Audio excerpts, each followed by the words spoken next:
오늘 예수님께서는 이제 유대 지방 그리고 그 주변에 있는 여러 지역을 다니시다가 이제 오늘 본문 이 중간에서는 그 모든 사역을 조금 쉬면서 갈릴리 지방을 집중해서 갈릴리 지역에서 전도 활동을 하고 목회 활동을 하는 대목이라고 말씀드릴 수 있습니다. 그러니까 예수님은 지금 갈릴리를 중심으로 해서 사역을 감당하고 계십니다.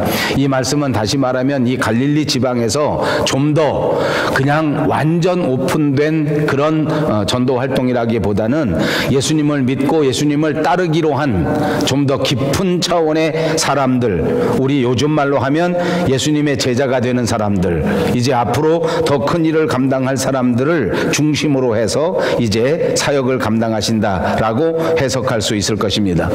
우리가 기억하는 대로 지난주에는 씨 뿌리는 비유의 말씀을 주셨습니다. 그래서 이 비유를 통해서 우리가 씨 뿌리는 자가 되어 이 땅 위에 복음을 전파하고 하나님의 나라를 확장해야 될 거룩한 사명을 가진 사람들이다. 우리는 날마다 나가서 때를 얻든지 못 얻든지 하나님의 말씀을 전파하는 자들이 되어야 한다 하는 귀한 사명을 일깨워 주셨습니다. 그리고 또 네 가지 마음밭을 자세하게 설명하시면서 들을 귀 있는 자는 들으라. 이 세상에 많은 사람들이 귀를 가지고 있지만, 아니 모든 사람들이 귀를 가지고 있지만 주의 복음의 말씀을 듣지 아니하고 관심 갖지 아니하고 집중하지 않는 것을 나무라시는 말씀이라고 설명드렸습니다. 그러므로 우리는 이제 우리의 귀를 쫑긋 세우고 하나님의 말씀에 집중하며 이 하나님의 말씀을 붙들고 그것을 지키면서 그것을 실행하면서 살아가는 결심이 새로워져야 한다 하는 것을 지난 주간 말씀드렸습니다. 말씀의 씨앗이 마음밭에 떨어지는데 그것이 다 똑같은 그런 결과를 낳는 것이 아니다. 씨앗은 똑같은데 그 땅의 종류, 그 밭의 종류가 서로 달랐다 하는 것을 말씀하신 것입니다.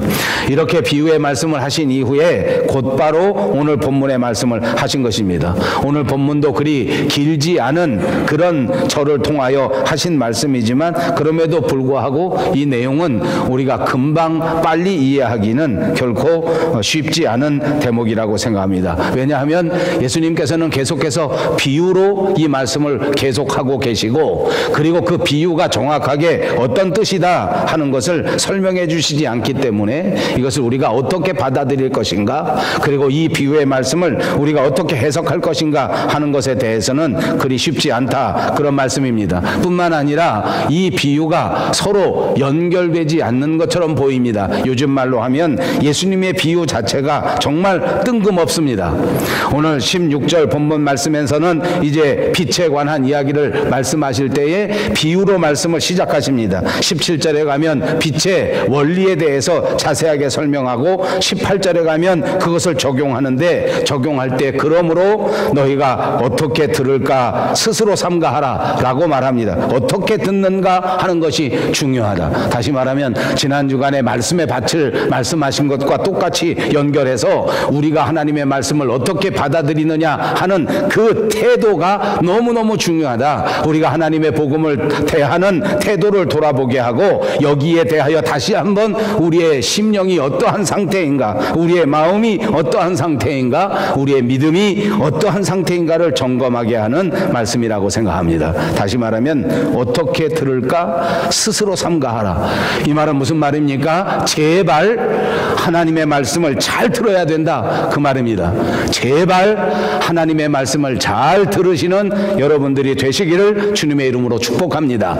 그러면서 예수님께서 적용하시기를 말씀을 잘 들어야만 하나님의 복을 받을 수 있고 또 그 복을 풍성하게 더 받을 수 있다. 만약 하나님의 말씀을 받아들이는 태도가 올바르지 못하다면, 하나님의 말씀을 집중하는 믿음이 특별하게 바로 서지 못한다고 하면 있는 것마저도 빼앗기게 된다라고 말씀해 주신 것입니다. 그리고는 갑자기 큰 도약이 있었습니다. 그것은 19절과 21절에 있는 말씀인데 느닷없이 예수님의 어머니와 예수님의 동생들이 등장합니다. 그리고 여기에서 가족에 대한 이야기가 나오게 되고 이 가족에 대한 예수님의 새로운 해석이 등장하고 있습니다. 어딘가 그 연결 초점을 발견할 수 없는 뜬금없는 연결이라고 저는 생각합니다. 그럼에도 불구하고 이런 것들이 비유로 우리에게 오늘 전해진 것은 이 말씀을 통해서, 이 비유를 통해서 예수님께서는 오늘 예수님의 제자들이, 예수님 앞에 깊이 헌신하고자 하는 자들이 어떻게 하기를 바라시는가, 다시 말하면 우리 주 예수 그리스도께서 우리에게 진정으로 원하시는 바가 무엇인가 하는 것을 말씀하고 있다고 생각합니다. 그래서 저는 오늘 이 말씀의 제목을 예수님이 원하시는 것 이렇게 정하였습니다. 여러분 한번 입으로 해보십시다. 예수님이 원하시는 것. 오늘 본문 말씀을 통해서 우리는 예수님이 우리에게 무엇을 원하시는가 하는 것을 한번 점검해 보자는 것입니다. 첫째는 복음을 잘 전하라. 예수님이 우리에게 원하시는 것은 하나님의 말씀에 관련된 일입니다. 하나님의 말씀의 씨앗, 이것을 뿌리는 비유, 이것을 받아들이는 마음밭의 비유, 그리고 이것을 빛으로 비유하면서 우리가 어찌하든지 이 세상에 살면서 이 복음을 붙들고 이 복음을 전파하는 귀한 사명을 가졌기 때문에 예수님의 제자라고 하면 모름지기 첫 번째로 복음을 잘 전하는 사람이 되어야 한다. 여러분 이거 믿어집니까? 오늘 예수님이 우리에게 가장 원하시는 것은 이 세상에 나가 주의 복음을 잘 전하는 삶을 살기를 원하신다는 것입니다. 본문 16절을 다시 한번 읽어보십시다.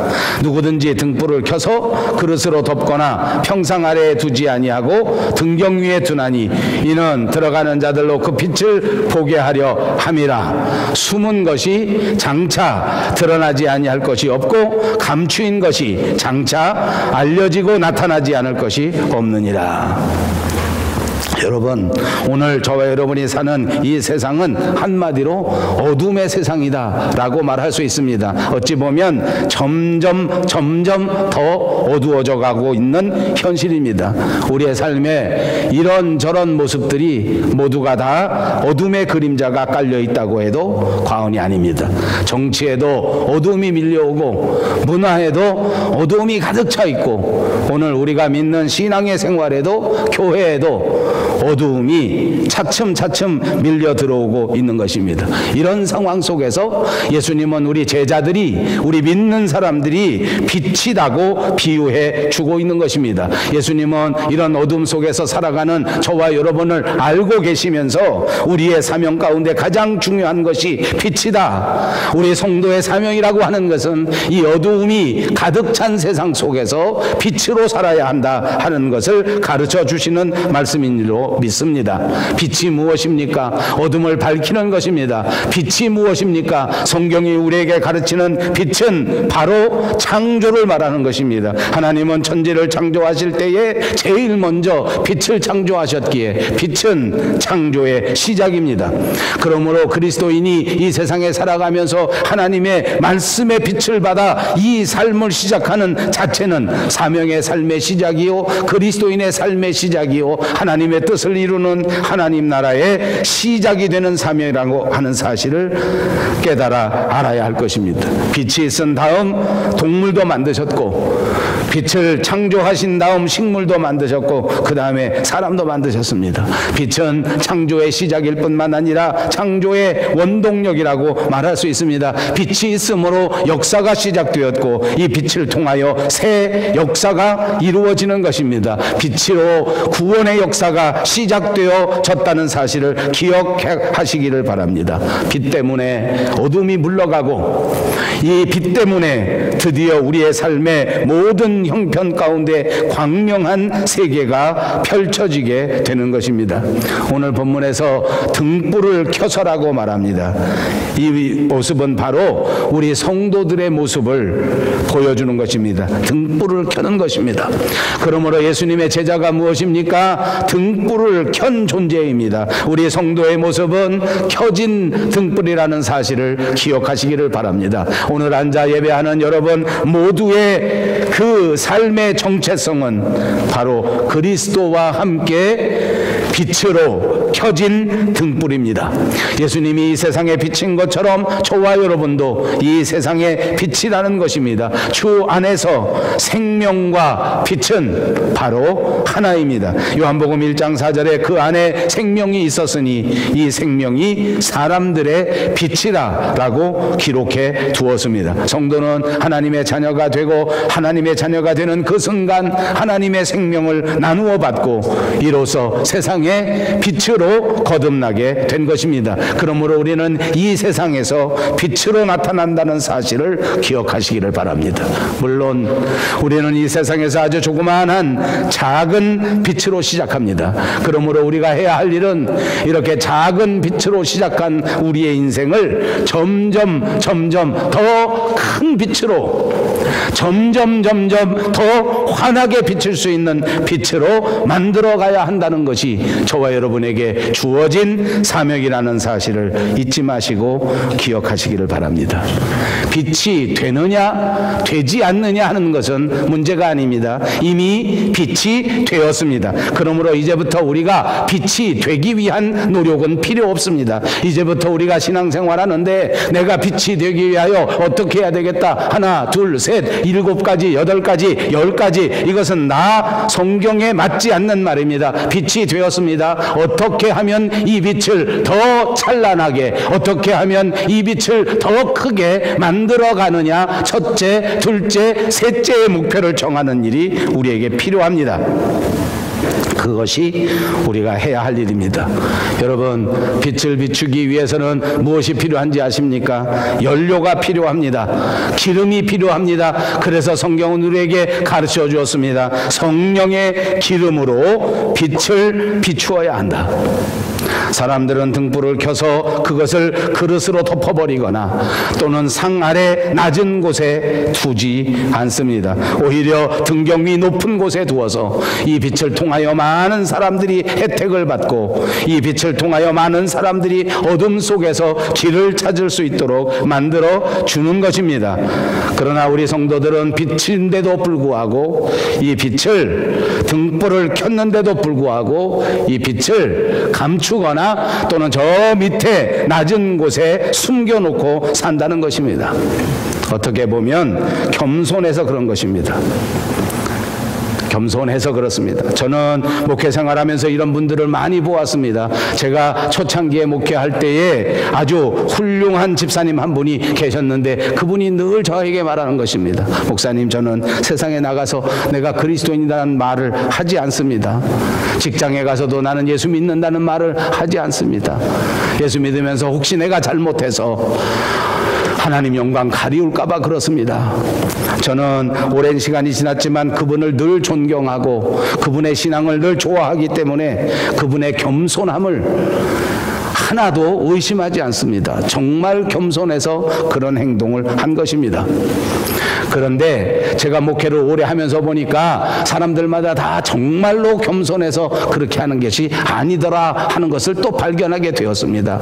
교회는 나오는데 세상에 나가서 교회 안 나오는 척 하는 사람들이 많단 말입니다. 우선은 겸손해서 그러면 참 좋겠는데 그나마도 오늘은 그렇게 하지 말고 빛으로서 마땅히 사명을 감당해야 된다라는 말을 하려고 하는데 그런데 사람들의 실체는 다 그런 것이 아니더라는 것입니다. 그러면 그 사람들은 왜 교회 나와서는 교인인 것처럼 행동하고 자기 직장에 가서는 예수 안 믿는 것처럼 행동하고 세상에 나가서 밥 먹을 때는 예수 안 믿는 것처럼 하고 식당에서 밥 먹는 사람은 밥 먹으면서 기도하는 사람은 비난하고 어디 가서 예수 믿는다고 이야기하는 사람 비난하고 왜 그러는가 하고 살펴보니까 그 사람들의 심보를 알겠더라고요. 그건 뭔가 하니 교회 나와서는 예수 믿는 것처럼 살고 세상에 나가서는 세상 법도대로 살겠다라는 심산입니다. 왜냐하면 그 사람들이 볼 때에는 교회에는 교회 법도가 있지만 세상에는 분명히 세상의 법도가 있다고 생각하기 때문입니다. 교회에서는 양보하고 섬기라고 말하지만 세상에 나가서 양보했다가는 아무것도 얻을 수 없기 때문에 세상에서는 예수 믿는 척하지 말아야 된다 하는 것입니다. 세상에서는 세상의 법도대로 나를 내세우고 나를 인정받지 못하면 싸우고 투쟁하고 그렇게 살아야만 성공한다. 그래서 아마도 이 사람들은 세상에 나가면 예수 믿는다는 것을 감추어 놓고 켜진 등불이지만 저 밑에 침상 밑에 숨겨놓고 그리고 세상 사람처럼 사는 거 아닌가. 세상도 즐기고 교회 생활도 즐겨야 되겠다라고 생각하는 사람이 많더란 말입니다. 여러분 착각하지 마십시오. 세상도 즐기고 교회도 즐길 수는 없습니다. 한 손에 쟁기를 잡고 뒤를 돌아보는 자는 하나님의 나라에 합당하지 않다는 사실을 기억하시기를 바랍니다. 또 어떤 사람은 켜진 등불인데도 불구하고 욱하는 성격 때문에 그 빛이 모두 가리워지는 경우가 있습니다. 기질이 못됐습니다. 성격이 못됐습니다. 입이 못되었습니다. 입이 문제입니다. 그래서 그 사람이 쓰는 언사 때문에 등불은 분명히 켜져 있는 그리스도인인데도 불구하고 그 나쁜 습관, 나쁜 언어, 나쁜 기질, 나쁜 성질 때문에 도대체 그 빛이 발휘되지 못합니다. 포악한 성격은 분명히 그리스도인의 빛을 가리우는 것입니다. 이기적인 생각은 켜진 등불을 가리우는 방해물이 되는 것입니다. 괴팍하고 편협한 성격도 모두 빛을 가리는 것입니다. 이런 것들을 전부 고쳐야 합니다. 이런 사람들이 고치지 아니한다는 것은 켜진 등불을 말 아래 두는 것과 똑같은 것입니다. 평상 아래 두는 것과 같습니다. 등불을 켰으면 등경 위에 두어야 합니다. 등불을 켰으면 밝히 비추어야 하는 줄로 믿습니다. 등불을 켜서 숨겨 놓는 것은 그 빛을 숨겨 놓는 것과 똑같기 때문에 빛의 열매를 맺지 못합니다. 우리는 그리스도 안에서 예수님의 제자가 되고 믿는 사람이 되는 그 순간 작은 빛이 되었습니다. 이제 저와 여러분은 빛입니다. 빛으로서 살아가야 합니다. 빛으로서의 사명을 감당해야 하는 줄로 믿습니다. 예수님도 우리를 향하여 너희는 세상의 빛이라고 말씀하셨습니다. 너희가 세상의 빛이 돼야 한다고 당부하신 것이 아닙니다. 성경을 분명히 보십시오. 너희는 세상의 빛이라. 그러므로 이제부터 우리가 조용히 살아야 되겠다 하는 말은 맞는 말이 아닙니다. 이제부터 나는 숨어서 예수 믿고 남 모르게 활동해야 되겠다 하는 말도 맞는 말이 아닙니다. 빛은 드러나야 제맛입니다. 빛은 환하게 밝혀져야 제맛인 줄로 믿습니다. 그러므로 우리가 예수 믿는다는 사실이 세상에 드러나는 것을 두려워하지 마십시오. 이제부터 오히려 나는 예수 믿고 변화되었다. 나는 이제 예수 믿는 사람이다. 이전의 삶과는 완전히 달라졌다. 나는 지금부터 예수님이 기뻐하시는 일을 감당하겠다라고 선언하는 것이 훨씬 더 훌륭한 것입니다. 예수 믿는 것을 불편하게 생각하지 마십시다. 때로는 내가 예수 믿는다고 말하면 세상에서 손해볼까 봐 조금 두렵기도 하고, 또는 내가 예수 믿는다고 선포하고 다니면 믿는 사람이 왜 그러느냐고 하는 시선 때문에 조금 불편할 수도 있습니다. 그러나 여러분, 조금 두렵더라도, 조금 불편하더라도 이것은 반드시 극복해야 되는 문제인 줄로 믿습니다. 그러므로 사랑하는 여러분, 이 말씀을 받는 이 순간 저와 여러분이 다시 한번 우리의 마음을 새롭게 해서 조금 부끄럽더라도, 조금 불편하더라도 예수 믿는 사람답게 빛을 활짝 비추면서 말씀을 선포하면서 그리스도인 같이 살아갈 수 있도록 새롭게 결단하는 귀한 시간이 꼭 되시기를 주님의 이름으로 축복합니다. 주님이 우리에게 원하시는 것이기 때문에 그렇습니다. 두 번째는 무엇입니까? 주님이 원하시는 것 두 번째는 바로 복음을 잘 믿으라는 것입니다. 잘못 써졌습니다. 여기 전하라는 말이 아니고 복음을 두 번째는 잘 믿으라. 우리 한번 입으로 해보십시다. 복음을 잘 믿으라. 예, 18절 말씀해 보니까 그러므로 너희가 어떻게 들을까 스스로 삼가라. 누구든지 있는 자는 받겠고 없는 자는 그 있는 줄로 아는 것까지도 빼앗기리라.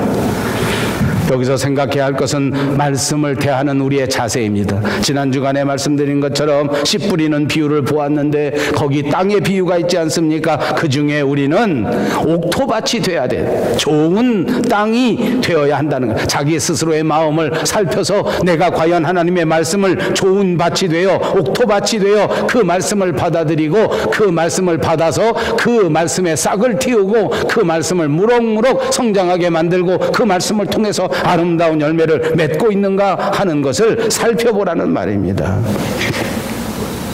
여기서 있는 자는 무엇을 말합니까? 말씀을 받아서 그 말씀을 받아들이고 순종하고 옥토밭 같은 곳에서 말씀을 잘 기르는 사람을 말합니다. 그런 사람에게는 더 있게 만들어준다는 것입니다.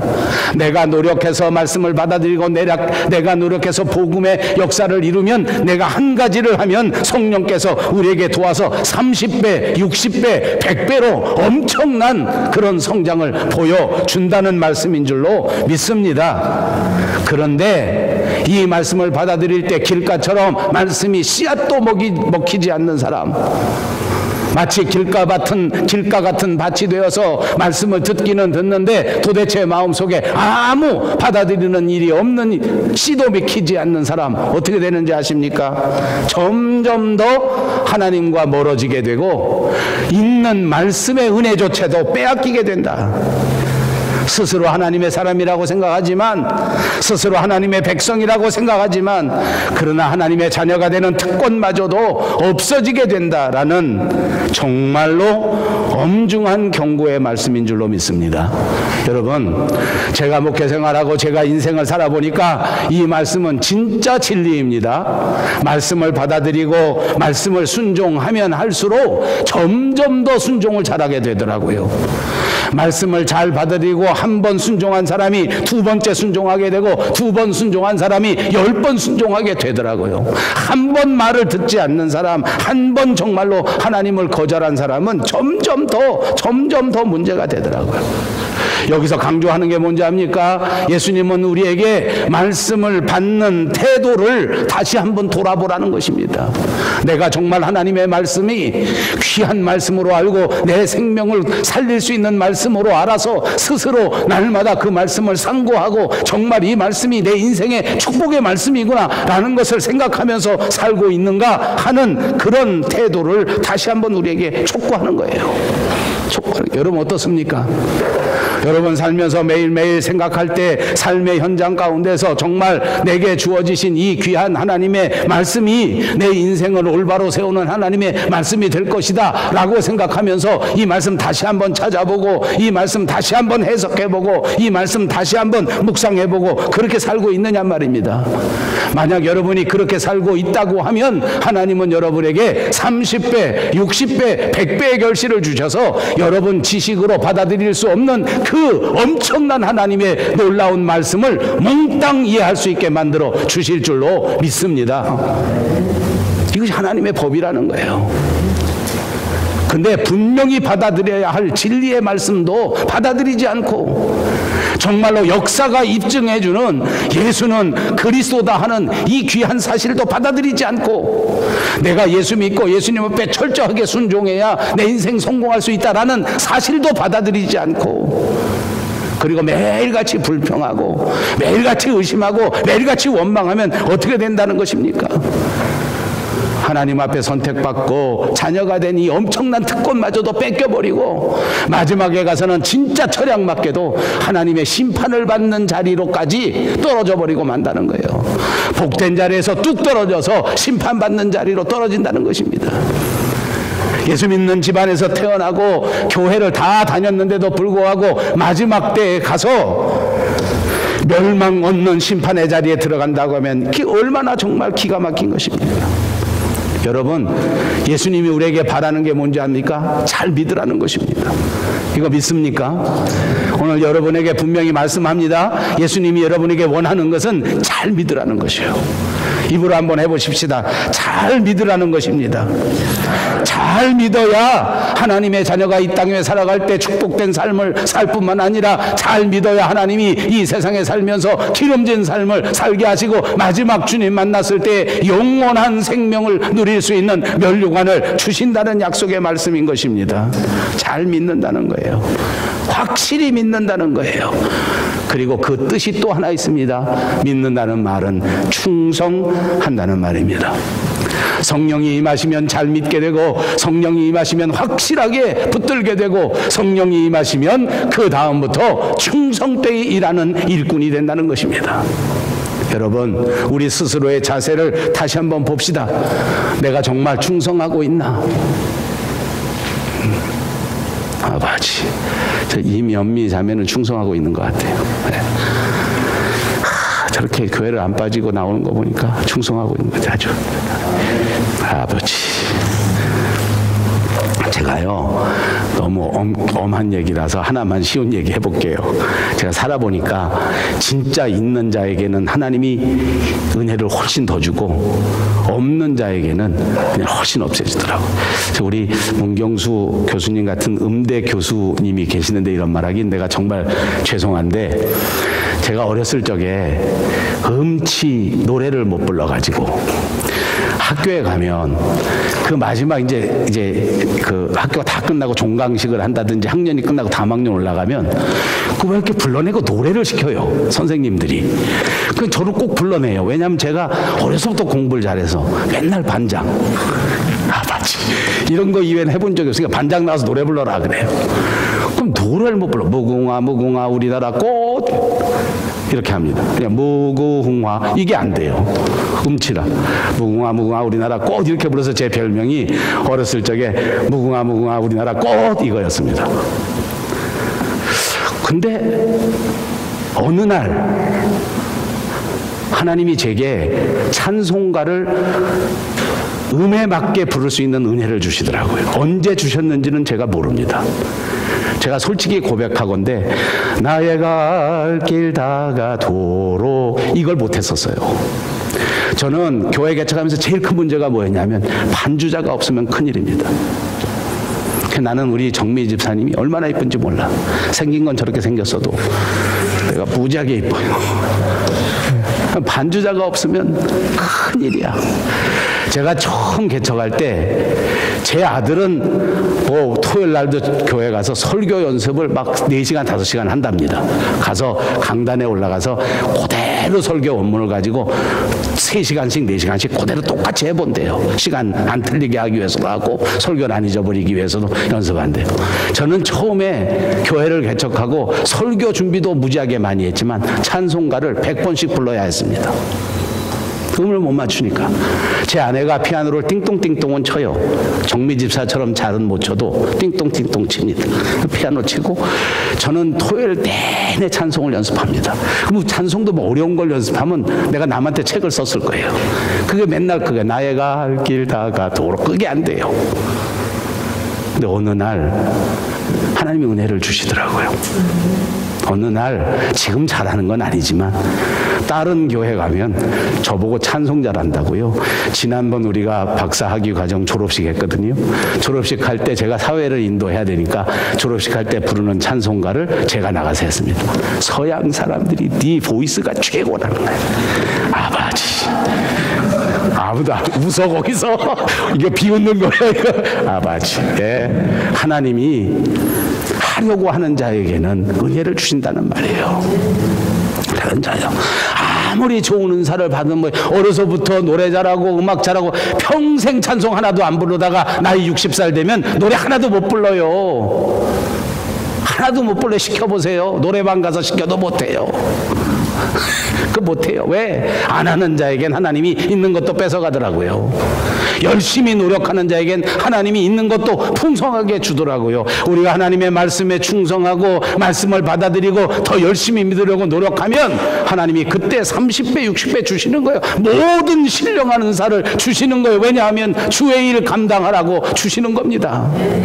이거 믿으십시다. 하나님이 아무리 내가 나이 많아 늙었어도 하나님이 신령한 은혜를 주면 세상이 감당할 수 없는 엄청난 역사를 이룬다는 말입니다. 아무리 내가 예수 믿는지 어제 그제 되고 처음 시작하는 것이라고 할지라도 하나님 앞에 땀 흘려 충성하면 하나님이 30배 60배 놀라운 은사를 주는 거예요. 먼저 된 자보다 나중된 자가 훨씬 더 큰 역사를 이루는 역사를 여러분에게 베풀어 주신다는 사실을 기억하시기를 바랍니다. 그래서 주님은 우리가 잘 믿기를 바라는 것입니다. 아버지, 이제 마지막 세 번째입니다. 복음을 잘 실천하라. 19절에서 20절입니다. 한번 읽어보십시다.